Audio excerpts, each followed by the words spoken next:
It's 3 a.m. and you're not panicking about money anymore. Your account has a cushion. Bills don't feel like a hostage negotiation. But here's the weird part. Nothing looks different from the outside. Same car, same apartment, same boring routine. That's because real wealth doesn't announce itself with upgrades. It shows up as margin, as calm, as options. You didn't have 6 months ago. My name is Kay, and I spend way too much time thinking about money psychology and why some people quietly build wealth while others make decent money and stay perpetually stressed. If you want to recognize the signs that you are actually winning, instead of just hoping things improve, hit subscribe and drop a like if this helps you see progress differently. Here's the thing, we expect wealth to feel obvious. A salary jump, a fat account balance, something dramatic. But the people actually building it, they feel almost nothing at first. The shift is structural, not emotional, and most people miss it entirely because they're looking for the wrong signals. Let's walk through 9 quiet signs that wealth is forming beneath the surface, starting with the most subtle and ending with the one that changes everything. Sign 1. Money stops interrupting your day. Not because you have millions, because the pressure is gone. You're not checking your balance before ordering lunch. A $90 grocery run doesn't force you to reshuffle bills. A $300 car repair is annoying, not destabilizing.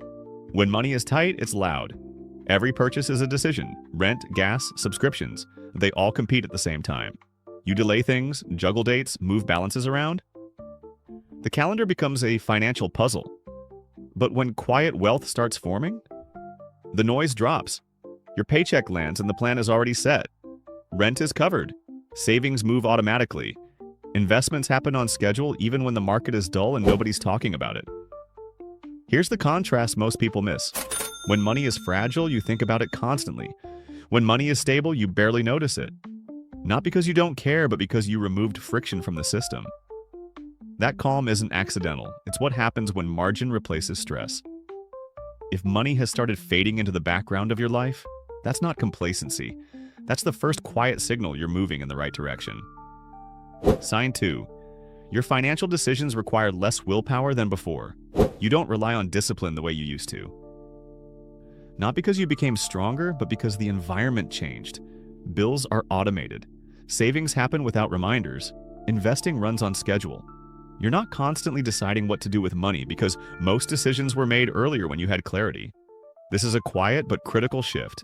When finances are fragile, every choice requires effort. You debate purchases, you delay payments, you promise yourself to be better next month. Willpower gets drained on small, repetitive decisions. Now the pressure is gone. You don't need motivation to save. It happens. You don't need restraint to avoid overspending. The friction is built in. Even bad days don't derail the system. You see it in daily life. A surprise expense doesn't trigger a spiral. A tempting sale doesn't hijack the plan. You're not fighting yourself anymore. Here's the contrast. People who struggle financially depend on constant self-control. People quietly getting rich depend on structure. Structure beats discipline every time. If your finances keep moving in the right direction even when you're busy, tired, or distracted, that's not luck, that's design. And once money works without demanding your attention or energy, wealth stops being something you manage daily and starts becoming something that runs in the background. Sign 3. You live below your means without feeling deprived. Your spending feels calm, not tight, not restrictive, just intentional. You're not clipping coupons or obsessing over every dollar, but you're also not buying things to prove anything. You notice it in daily habits. You don't upgrade phones every year. You pause before subscriptions renew. You choose meals you enjoy, not ones designed to impress. And strangely, none of this feels like sacrifice. That's the shift. Living below your means used to sound like denial. Now it feels like clarity. You know what adds value to your life and what doesn't. The rest fades out naturally. Here's the contrast that matters. When spending is driven by image, it never feels like enough. When spending is driven by intention, it quietly shrinks. Your lifestyle costs less than you earn. Not because you're forcing it to, but because you stopped chasing signals. You don't feel behind when others spend more. You don't feel pressure to keep up. That margin you've created doesn't scream progress, but it compounds. It funds savings without effort. It absorbs mistakes. It gives you the option to say no. If your life feels simpler even as your income grows, that's not minimalism for show. That's the quiet power of knowing what enough actually looks like. Let's talk about lifestyle inflation for a second. You get a raise and suddenly your brain decides you need the organic almond butter that costs more than your first car payment. It's not even that much better. You're just paying extra to feel like the kind of person who has their life together because they shop at Whole Foods. Meanwhile, your savings rate stays frozen like it's still 2008. Your expenses quietly rise to meet your income and boom, you're making more but feeling exactly the same. That's the trap. And here's why sign 4 matters so much. Sign 4. You're harder to impress than you used to be. Opportunities don't trigger urgency anymore. When someone pitches a can't-miss idea, you don't feel pressure to act. You listen, you pause, and most of the time you walk away. This is a quiet change. Earlier on, every opportunity felt important. A faster return, a smarter shortcut, a chance to catch up. Saying no felt risky. Now the reaction is different. High returns raise questions instead of excitement. Limited time offers don't speed you up. You want to know what breaks under stress, what happens when conditions change, how it performs when no one is paying attention. You see it in everyday choices. You skip trendy investments. You ignore hype cycles. You don't jump into side projects that demand constant attention just to stay alive. Here's the contrast. When money is fragile, you need every opportunity to work. When wealth is forming, you only need a few to survive time. You're not conservative, you're selective. And that selectivity comes from margin. You can afford to wait, you can afford to miss out. Silence feels safer than action for action's sake. If you've become harder to impress, less reactive, and more patient, that's not hesitation. That's the behavior of someone who no longer needs to chase money because the system is already moving. Sign 5. Money becomes a tool, not the score. You stop checking numbers for reassurance.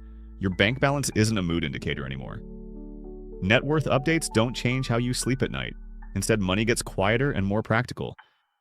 You start asking different questions, not how much did I make, but what did this buy me?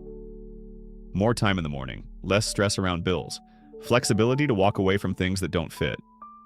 You see it in spending choices. You'll pay for quality that lasts, not status that fades. You'll spend on convenience that saves hours, not luxury that demands upkeep.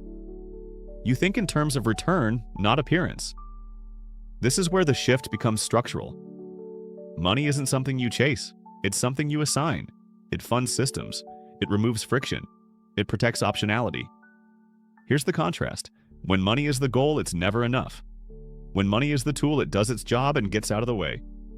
You're not obsessed with hitting a number. You're focused on designing a life that doesn't require constant financial attention. If money feels less emotional and more mechanical, that's not indifference, that's maturity. And it's usually the final signal that wealth isn't something you're pursuing anymore. It's something that's already working for you. Sign 6. You have a financial buffer and you don't advertise it. You're no longer living on the edge of your next paycheck. There's money sitting in your account that doesn't have an assignment. Not for rent, not for bills, not for something urgent. It's just there. That changes how problems feel. When your car needs a $700 repair, you don't panic. You schedule it. When a medical bill shows up, you pay it and move on.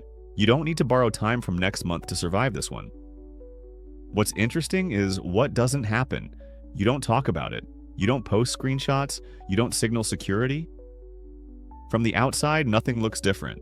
But inside, everything shifts. You sleep better. You stop checking your balance every morning. You stop timing expenses down to the day. You don't dread unexpected emails with dollar signs attached. This isn't about hoarding cash. It's about control. A buffer buys you time to think instead of react. It gives you options when something breaks, changes, or disappears. Here's the contrast. Financial stress is loud and visible. Financial stability is quiet and private. If you've built breathing room before a crisis forced you to, that's not luck. That's a clear sign you're quietly moving ahead while others are still scrambling. Sign 7. You think in decades, not paychecks. Your decisions stretch further into the future now. You're less interested in what pays this month and more focused on what still works 10 years from now. A quick bonus matters less than a system that compounds quietly. You notice it in small choices. You invest consistently even when the market feels boring. You don't chase headlines or hot tips. You keep contributing during flat years because you understand that most growth comes from time, not timing. The same shift shows up outside investing. You build skills that don't pay immediately. You nurture relationships without asking what they return this year. You choose stability over excitement, even when excitement looks tempting. Here's the contrast. Short-term thinking feels productive but fragile.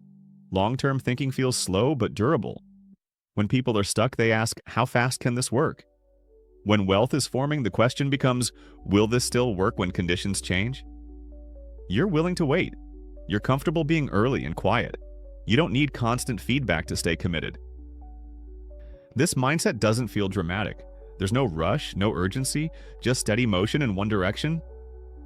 If your plans make more sense on a 10-year timeline than a 10-week one, that's not patience by accident. That's a structural shift most people never make. And it's one of the clearest signals that wealth is quietly taking root. Sign 8. You feel rich in time before money. Your schedule starts changing before your bank balance does. You stop glorifying being busy. You don't rush through mornings just to get ahead. You leave space between meetings. You don't fill every weekend with obligations anymore. This is one of the earliest shifts. When money is tight, time feels expensive. You trade hours for dollars without thinking twice. Extra shifts, side gigs, late nights. Saying no feels risky. Rest feels irresponsible. But as your finances stabilize, time becomes visible. You notice how long things take. A 1-hour commute suddenly feels costly. Waiting on hold feels unacceptable. You start paying for convenience, not luxury. Grocery delivery. A direct flight instead of a layover. A mechanic instead of spending an entire Saturday fixing a problem. The key change isn't spending more, it's choosing differently. You protect mornings, you guard evenings. You stop stacking commitments back to back just to look productive. Here's what matters. When you're financially stressed, time controls you. When quiet wealth starts forming, you begin controlling time. You may not feel rich yet, but if you're buying back minutes, reducing urgency, and creating space in your day, that's a quiet upgrade most people never notice. Sign 9. You earn more without anyone noticing. Your income increases, but your life doesn't change much. Same apartment, same car, same routines. A raise shows up, but the spending doesn't rush to meet it. Most people do the opposite. A pay bump turns into a new car payment. A bonus turns into a vacation upgrade. Expenses rise quietly until the margin disappears again. You don't do that anymore. When your paycheck grows, the difference goes somewhere invisible. Extra money stays unclaimed. It lands in savings. It flows into investments. It widens the gap between what you earn and what you need. This is the part that feels almost boring. You don't celebrate raises with purchases. You don't announce progress with upgrades. From the outside, nothing looks different. But structurally, everything is. Here's the contrast. People chasing the appearance of wealth feel richer for a moment. People building real wealth feel almost nothing at first. That gap you're protecting matters. It absorbs inflation. It softens mistakes. It turns income into leverage instead of lifestyle. If your earnings have gone up and your expenses haven't followed, that's not restraint. That's the engine quietly doing its work while no one is watching. So let's zoom out. Quiet wealth doesn't announce itself. It shows up as fewer interruptions, slower decisions, wider margins. Money stops demanding attention because systems replace stress. Time becomes valuable before income feels impressive. Optionality grows quietly through buffers, restraint, and patience. The common thread across every sign? Control. Not control through force or hustle, but through structure. When expenses stop chasing income, when urgency fades, when opportunities lose their power to rush you, wealth is already forming beneath the surface. This path rarely feels exciting. It often feels boring, even uneventful. But boring is stable. Stable compounds. And compounding given enough time becomes freedom. Here's the thing nobody tells you. Smart Sam automates 20% to savings and invests consistently, even when the market is flat. Broke Brian chases the next hot stock tip and panic sells every dip. Smart Sam keeps housing plus transport under 50% of take-home. Broke Brian finances a truck that costs more than his rent because it looks successful. In 10 years, Sam has options. Brian has payments and regrets. The gap isn't talent or luck. It's just being the person who does the boring thing consistently. Remember that 3 a.m. panic about whether you can afford both the electric bill and groceries? That's not really about the money. It's about not being the kind of person who has options. Set up an auto transfer tonight. $20, $50, whatever fits. Become someone who keeps money instead of just making it. Subscribe if you're tired of financial advice that sounds inspiring but changes nothing.